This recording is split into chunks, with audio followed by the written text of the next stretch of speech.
नमस्कार, मैं हूं प्रीति सिंह और आप देख रहे हैं हल्ला बोल न्यूज। चलिए बिना देर किए शुरू करते हैं आज की 10 बड़ी खबरें।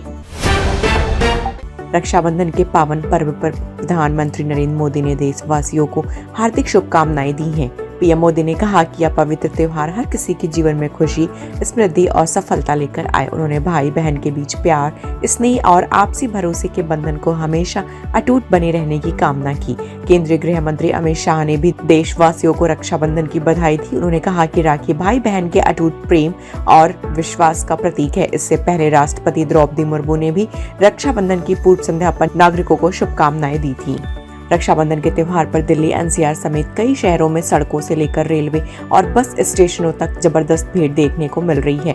बहनों से मिलने और परिवार के साथ त्योहार मनाने के लिए लोग बड़ी संख्या में घरों की ओर रवाना हो रहे हैं। दिल्ली एनसीआर के मेट्रो स्टेशनों पर सुबह से ही यात्रियों की लंबी कतारें नजर आईं। टिकट काउंटर और एंट्री गेट पर भी भारी भीड़ रही। वहीं दिल्ली मेरठ एक्सप्रेसवे समेत कई प्रमुख सड़कों पर रात से ही जाम की स्थिति बनी हुई है। यात्रियों की सुविधा के लिए अतिरिक्त बसें और मेट्रो सेवाएं बढ़ाई गई हैं।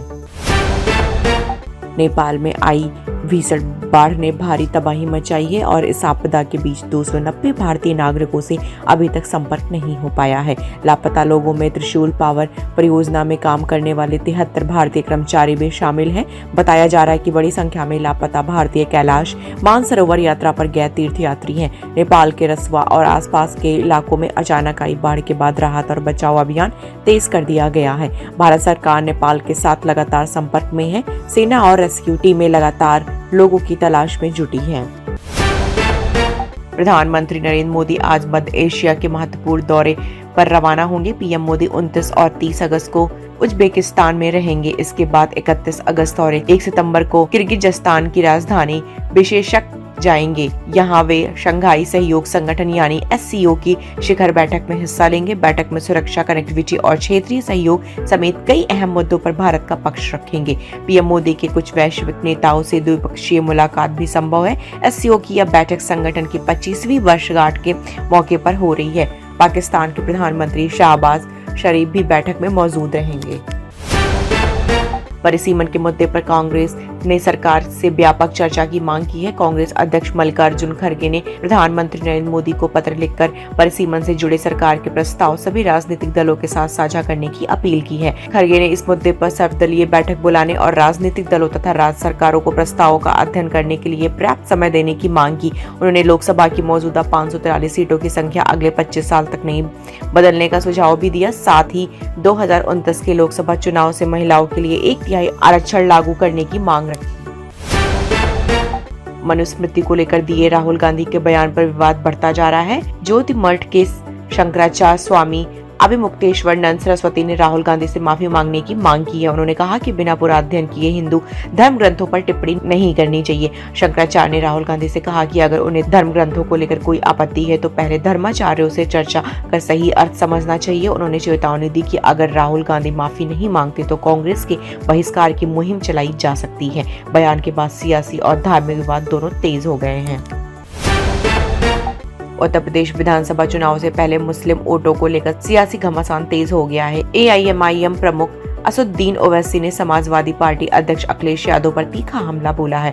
ओवैसी ने अखिलेश को गठबंधन का ऑफर देते हुए कहा कि अभी भी वक्त है और अगर वह साथ आना चाहते हैं तो फैसला कर ले। ओवैसी ने बीजेपी और समाजवादी पार्टी दोनों पर मुस्लिमों के साथ अन्याय का आरोप लगाया। उन्होंने अखिलेश राहुल गांधी के मुस्लिम प्रेम को भी निशाना बनाया और चेतावनी दी कि अगर समय रहते रणनीति नहीं बदली तो यूपी में भी बिहार जैसा राजनीतिक नुकसान हो सकता है। दिल्ली में होने वाला BRICS सम्मेलन वैश्विक कूटनीति के लिहाज से बेहद अहम माना जा रहा है।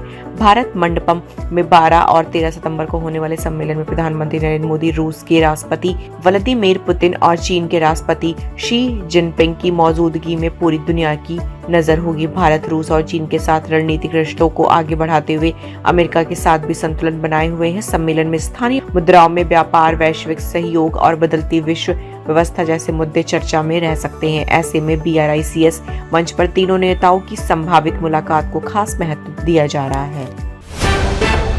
रक्षाबंधन के दिन देश के कई हिस्सों में बारिश का सिलसिला जारी है। मौसम विभाग ने उत्तर प्रदेश, मध्य प्रदेश, दिल्ली NCR समेत 18 राज्यों में बारिश का अलर्ट जारी किया है। नेपाल में आई बाढ़ के बाद बिहार के 8 जिलों में भी विशेष सतर्कता बरती जा रही है। खगड़िया में गंगा नदी खतरे के निशान से ऊपर बह रही है। वहीं उत्तराखंड और हिमाचल प्रदेश में बारिश के कारण कई सड़कें बंद हैं। हिमाचल में करीब 70 सड़कें प्रभावित बताई गई हैं। बंगाल की खाड़ी में बने गए मौसम सिस्टम के चलते उत्तर और मध्य भारत में मानसून सक्रिय है और आने वाले दिनों में बारिश जारी रहने का अनुमान है। भारतीय शतरंज के युवा सितारे आर प्रज्ञानंद ने इतिहास रच दिया है। सेंट लुइस में उन्होंने फैबियानो कारुआना को 15-13 से हराकर ग्रैंड चेस टूर का खिताब अपने नाम कर लिया। इस जीत के साथ प्रज्ञानंद इस प्रतिष्ठित टूर्नामेंट को जीतने वाले पहले भारतीय खिलाड़ी बन गए हैं। खास बात यह रही कि मुकाबले में वह 6 अंकों से पीछे चल रहे थे, लेकिन उन्होंने शानदार वापसी करते हुए मैच का रुख बदल दिया। चेन्नई के इस युवा ग्रैंड मास्टर ने अपनी पहली ग्रैंड चेस टूर ट्रॉफी जीती और करीब 2 करोड़ रुपए की इनामी राशि भी हासिल की। कारगिल युद्ध के दौरान भारतीय वायुसेना के अदम्य साहस की कहानी अब ऑपरेशन सफेद सागर के जरिए पर्दे पर दिखाई देगी।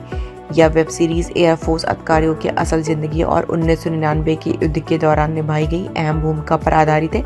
सीरीज के क्रिएटर कुशल श्रीवास्तव खुद 1999 से 2006 तक एयरफोर्स में सेवाएं दे चुके हैं। राजू श्रीवास्तव की बेटी अंतरा श्रीवास्तव इस प्रोजेक्ट को एसोसिएट डायरेक्टर और हेड रिसर्चर हैं। प्रोजेक्ट के लिए -20 डिग्री की ठंड से लेकर बीकानेर की तेज धूप तक शूटिंग की गई। सीरीज में MiG-21 की कहानी भी खास आकर्षण होगी।